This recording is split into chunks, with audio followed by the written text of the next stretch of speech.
समस्तीपुर से इस वक्त की सबसे बड़ी खबर सामने आ रही है, जहां एक युवक की लाश मिलने से पूरे इलाके में सनसनी फैल गई है। मामला हसनपुर थाना क्षेत्र के मराची उजागर पंचायत के वार्ड संख्या 9 का है, जहां पूर्व वार्ड सदस्य के बेटे राकेश कुमार की बेरहमी से हत्या कर दी गई है। बताया जा रहा है कि राकेश कुमार, जिसकी उम्र करीब 20 से 21 साल थी, 30 तारीख की शाम करीब 6 बजे के आसपास अचानक लापता हो गया। परिजनों के अनुसार उसी समय उसका मोबाइल भी बंद हो गया, जिसके बाद परिवार के लोग परेशान हो उठे और रात भर खोजबीन करते रहे। अगले दिन थाने पहुंचकर शिकायत दर्ज कराने की कोशिश की गई, लेकिन आरोप है कि पुलिस ने तत्काल कार्रवाई नहीं की और 24 घंटे बाद आने की बात कही। इधर परिवार और ग्रामीण लगातार खोज में जुटे रहे। इसी दौरान एक जगह राकेश की बाइक, चप्पल और टी-शर्ट बरामद हुई, जिससे आशंका और गहरा गई। बाद में नदी के उस पार से राकेश का शव बरामद किया गया, जिसे देखकर हर कोई सन्न रह गया। परिजनों का आरोप है कि राकेश की पहली बेरहमी से पिटाई की गई, उसके बाद गोली मारकर उसकी हत्या की गई और फिर गर्दन को धारदार हथियार से काट दिया गया। इतना ही नहीं, शरीर पर कई जगह चाकू के निशान भी पाए गए हैं। परिजनों का कहना है कि हत्या के बाद सबको दूसरी जगह ले जाकर फेंका गया, ताकि साक्ष्य छिपाए जा सके। मृतक के परिजनों ने इस घटना को सुनियोजित हत्या बताया है और पुलिस प्रशासन पर लापरवाही का गंभीर आरोप लगाया है। उनका कहना है कि अगर समय रहते कार्रवाई होती तो शायद राकेश की जान बचाई जा सकती थी। परिवार ने प्रशासन से मांग की है कि इस मामले को निष्पक्ष जांच हो, टेस्ट कराया जाए और जो भी दोषी है उन्हें जल्द से जल्द गिरफ्तार कर कड़ी से कड़ी सजा दी जाए। वहीं स्थानीय लोगों ने भी प्रशासन को 72 घंटे का अल्टीमेटम दिया है और चेतावनी दी है कि अगर इस मामले का खुलासा नहीं हुआ तो वे आंदोलन करने के मजबूर होंगी। फिलहाल पूरे इलाके में डर और आक्रोश का माहौल है और सबसे बड़ा सवाल यह है कि आखिर राकेश की इतनी बेरहमी से हत्या किसने और क्यों की? क्या पुलिस इस हत्याकांड का खुलासा कर पाएगी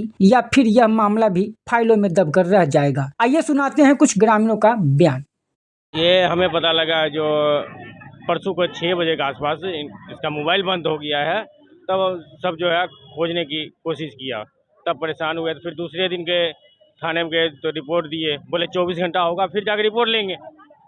उसके बाद जो है खोजते खोजते जो है मिला नहीं है। कल से कार्रवाई नहीं कर रहे हैं।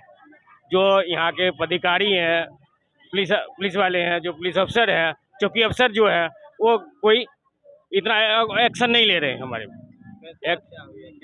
इनको मर्डर हुआ है, साजिश से मारा गया हुआ है, गर्दन काट दिया गया है, पूरा जो है आधा गर्दन काट दिया गया है और नहीं किसी से नहीं हुआ है।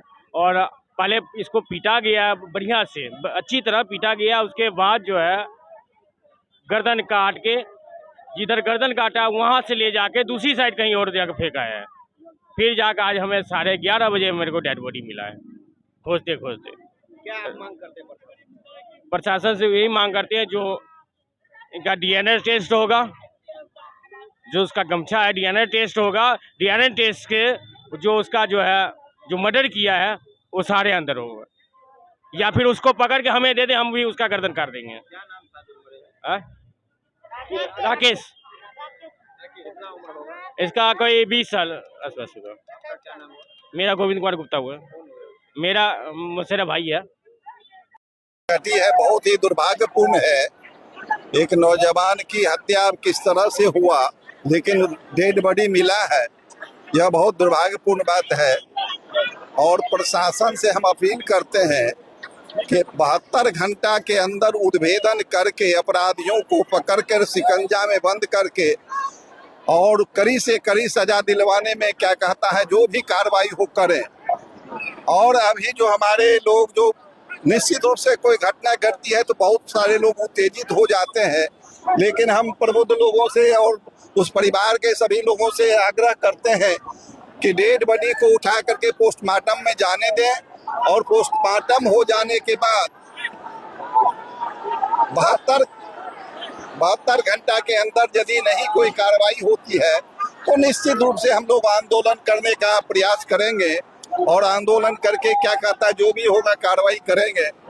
और जिला के प्रशासन से हम अपील करते हैं, एसपी साहब से कहीं गए हुए हैं, जो भी चार्ज में है उनसे आग्रह करते हैं कि आप इस घटना ही नहीं, जिला में जो भी घटना घट रही है सबका उद्भेदन, चूंकि अपराध होता है और अपराधी पकड़ा करके सजा नहीं होता है तो अपराध में वृद्धि होती है, और अपराधी जब पकड़ा जाता है, सजा हो जाती है तो अपराध में कमी आता है। लेकिन दुर्भाग्य से अभी जो प्रशासनिक व्यवस्था है अपराधी को पकड़ करके सजा नहीं दिलवाता है, इसलिए फिर आगे अपराध होता है, दोबारा से बारह कई अपराध की संख्या अनगिनत हो जाता है।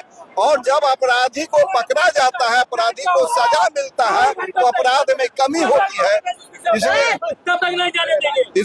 इसलिए क्या कहता है, अपराधी को पकड़ा जाना चाहिए, उद्भेदन होना चाहिए और पुलिस प्रशासन को भी समय देना चाहिए। हमारे कुछ नौजवान हैं जो यहाँ नई बात को समझ रहे हैं, कुछ महिलाएं हैं, हम लोग उनको समझा करके डेड बॉडी को कोशिश करते हैं कि क्या कहता है पोस्टमार्टम के लिए जाए। और प्रशासन से भी फिर से कहना चाहते हैं कि 72 घंटा के अंदर उद्भेदन करके और कड़ी से कड़ी सजा, जो भी घटना किया है उसको कड़ी से कड़ी सजा मिले। बिहार में अपराधी इतना बेखौफ हो गया, प्रशासन डर करता नहीं, प्रशासन बोला कि घटना को अंजाम बार-बार मैं कहा कि बिहार में अपराधियों का इसलिए बोलबाला हो गया है।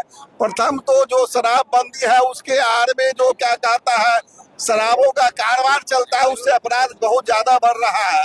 इसलिए सबसे मूल कारण यदि कुछ है वह है शराबबंदी के पीछे शराब का जो व्यापार होता है वह अपराध का सबसे बड़ा कारण होते जा रहा है।